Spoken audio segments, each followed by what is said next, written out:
Kent. Hi, how are you? Good, how are you? Not too bad. Are you still in Sydney at the moment? I am, yeah.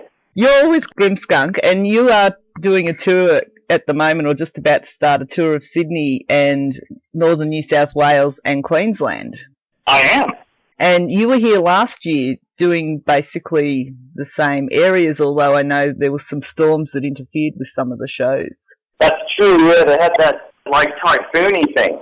Yeah. But are you going to be heading to Victoria? Are you coming back next year and maybe thinking about heading to Victoria?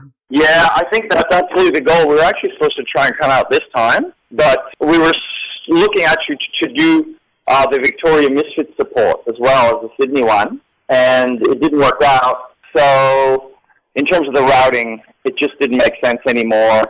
We're going to do a Victoria show of our own and then Misfits support. And then when the Misfits thing fell through, we decided to just focus on some festivals here and some gigs up the coast. So is this part of your aversion to the Canadian winters?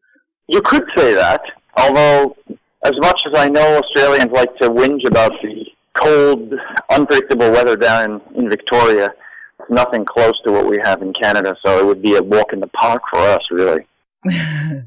It was minus 20 to minus 30 for about 3 weeks before I left Canada. Oh, no thank you. I can't even imagine it that cold. But Grimskunk have been going since 1988. Yeah, our first jam was in 1988. We were just like teenagers coming out of high school then. Yeah, so you've managed to basically make a full-on career out of being in a band. Absolutely. You know, we come from really sort of DIY, indie sort of, background mentality. We grew up with lots of music, but particularly when we were, young teenagers, 13, 14, 15, we listened to bands like the Misfits and Minor Threat and Dead Kennedys and Bad Brains and Black Flag and, basically a lot of American punk and hardcore. And that scene was very DIY, very down to earth, and was kind of inspiration for what we did. And I think that, learning to do things ourselves from day one all the way through to today, starting a record label and all the other things that we did independently has contributed sort of to the longevity and the strength and the enjoyment, I think, of what we do. It's really fun and we're passionate about the music, and the fact that we're our own bosses is probably the reason why we're still having a great time doing it and not, sort of getting upset at some of the stupidities that happen in our business sometimes and getting discouraged and giving up, which is what happens to, a lot of friends that we know in other bands. Yeah. Well, as you mentioned, you started your own record label, Indica Records, and that was mainly at first to put your own records out, but you've since signed other bands and that to it, haven't you? Absolutely. I mean, the initial goal, we had, at the time, a deal with a company that was called Cargo Records that actually still exists in Europe. It was a really great indie run by a bunch of great, music lovers and music people. They then sold the company at the height of sort of the alternative music thing. They had, the Offspring Smash records. This was at the time of Nirvana, Green Day. And so alternative music was making a lot of money. And they sold the company, and the guy who bought it kind of ruined it in about a year and a half.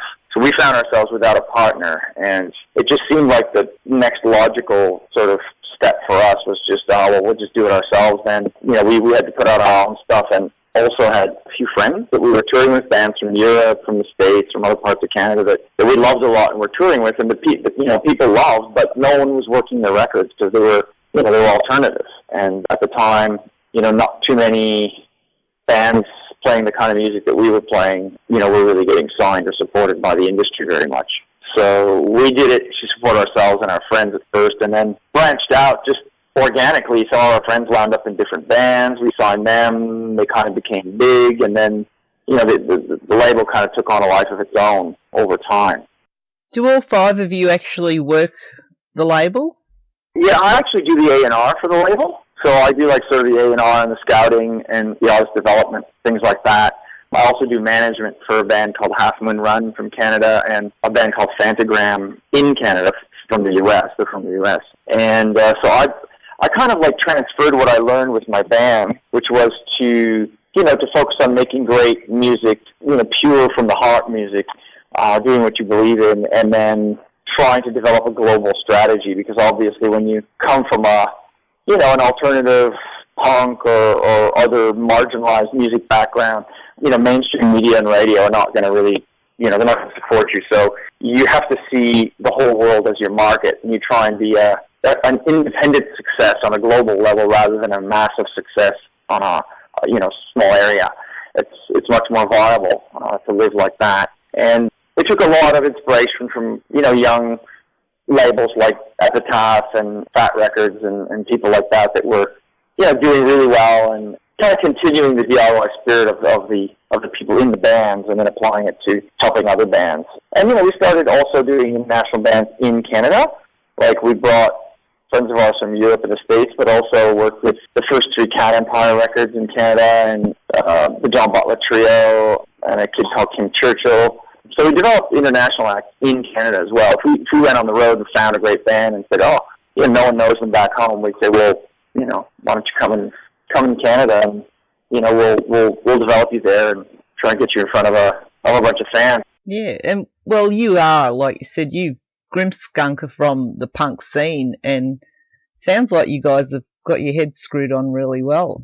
Well, if we want to survive being a punk band, you kind of have to, you have to sort shit out, So we learned. I mean, I'm not saying we're like daft or anything, but we made a lot of mistakes early on trying to figure things out. We didn't know what we were doing. We were just flying by the seat of our pants, going, okay, let's have a go, and we would just give it a shot and see how it turned out. And if it turned out great, then we'd continue. And if it was a disaster, then we would go, okay, well, let's not do that again.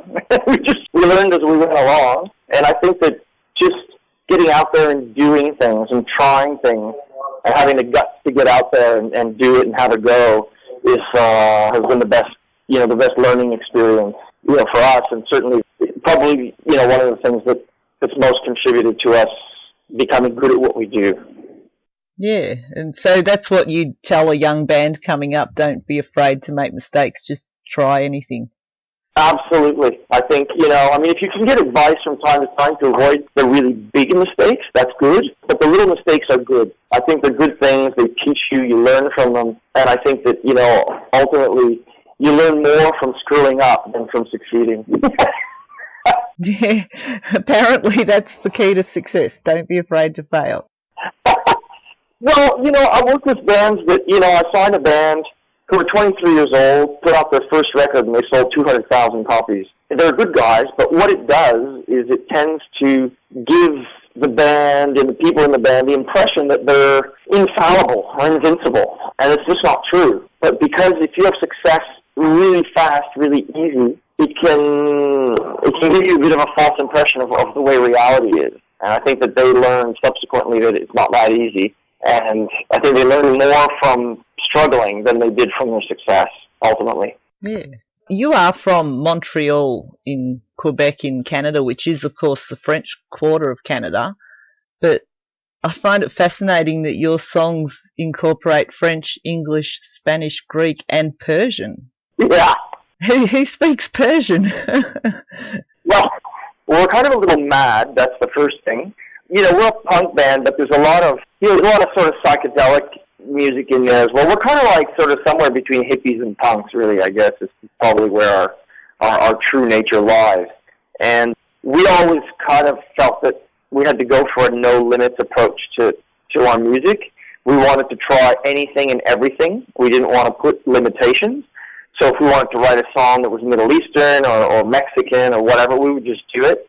And sometimes we thought to make that song feel more real, to transport you to the place where we imagine the song living, it was even more authentic to get the language that sounded more appropriate to that music. So in the case of the Persian, of course, none of us speak Persian, but a really good friend of ours, Mahmoud, who was from Iran, who was a good buddy of ours when we were starting the band, and he used to show me, singers like Shaman Nasri from Iran and stuff, and he would bring out poetry from some of the great Sufi poets and all that. And then at one point I wrote this song, which was really Middle Eastern, and I said, I'd really like to have, Persian lyrics on it. And he said, okay. And so he came up with this great poem, this famous poem, and we found a way to sing it over the song. And same with the Mexican. We had a good friend of ours that was from Mexico, And my drummer had written kind of a spaghetti western kind of song, and he said, well, can we ask her to write lyrics in Spanish? And we're like, that'd be great. And so she did, and so we did. And then one song we had that was called Perestroika, which was kind of a joke on perestroika with Gorbachev at the time, a long time ago in Russia, that whole policy of opening that he had. It was a song about opening and moving towards freedom. Well, obviously I had no Russian friends, so I just got a Greek friend to sing it instead. That's the best we could come up with. Well, I will say you've got your shows, of course, are starting this Thursday on the 17th of January in Sydney. Yep. And you've got the 18th and 19th in Sydney, and then you're going to Brisbane on the 22nd at Rick's Bar, then Surfers Paradise the 23rd, Lismore the 24th, the Sunshine Coast on the 25th, and then where's Nunda? I don't even know where that is. Oh, it's basically in Brisbane. It's in the Brisbane area. It's like a punk fest that they do. All right, and then you're back off to Sydney for a few more shows. Are you leaving the country straight after that, or are you staying around for a bit of a break? Or you've been having a break before the shows, haven't you? Sure have. It's nice and warm. The band will be leaving straight after. We started a company here in Australia. We started the Indica company here in Australia a year and a half ago as well. So I actually have a little bit of work to do with some of the artists that we work with. One of the bands that we work with, called Hoffman and Radham, they're just finishing their tour this week. So their last show is at the Corner in Melbourne on this Sunday. So I'm helping out finish their tour.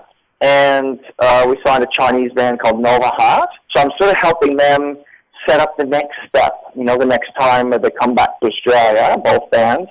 And also trying to look at as many young, up-and-coming Australian artists as I can while I'm here. So I try and get out and go see shows and talk to people and check out a lot of new music from here, because I'd love to. I signed a young artist called Hayne Cooper, who's just turned 22, and I'm going to work with him on his songs and trying to find him a good producer and make a good EP or a good album. And try and look at some great young talent from here and help them both develop what they do here in Australia, but ultimately help them to export themselves into the rest of the world. We're a punk band. We couldn't really stay, just at home. There wasn't enough of an audience to just, tour around. So we had to see the world as, sort of an international approach to what we did, and we've gotten quite good at it. We got like heaps and heaps of friends and great business partners all over the world, who can help artists out. So while I'm here, I want to try and take the time to prepare the rest of the year for the artists we have, and hopefully find some new talent that we could potentially help out and work with. Yeah. I should give out your Facebook page too. Is Grimskunk fan page on Facebook you can be found. Yeah, absolutely. And there's the Indica, the Indica.mu website has, music and videos and stuff from all the bands, including Grimskunk. They're pretty easy to stream and view, and obviously YouTube, I think Grimskunk must have at least 15 videos, if not 20, over the years. So there's lots of stuff if people want to sort of check us out.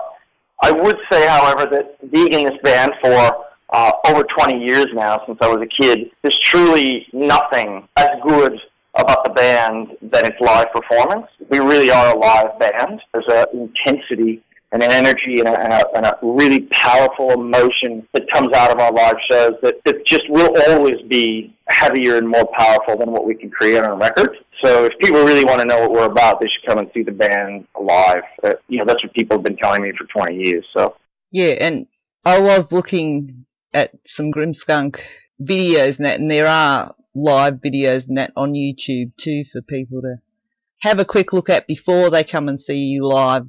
Yep. Absolutely. I wish I could come and see you live. No, but we'll be back. Yeah, next year I'll be expecting it. Victorian show. It'll be a pleasure. But if people go to grimskunk.com, that'll actually take you through to the Indica website as well. Absolutely it will. Yeah, it's all interconnected. Yeah. Next year's your 25th year, so you'll definitely have to tour the entire East Coast next year. We'll have to do a world tour. A world tour. Yeah. And I will say again, if people go to grimskunk.com, they will get to the Indica website, and you do have all your tour dates on there. Yep. And your Grimskunk fan page on Facebook, which does have links to the website. That's right. And, just sort of send comments and whatever. Yeah, we're really very interactive. It has been great talking to you. Same here, Kat. Nice to get to know you. I'd like to catch up with you when you do get down to Victoria and have a chat. Yeah, we'll do that for sure. And see your show, of course. And I would recommend definitely that people get out in the Sydney area or Queensland or Lismore and check you out. You go to grimskunk.com and you'll find all the dates there. Awesome. Thank you, and have a great day. Thank you very much. You too. Bye. Bye. Bye.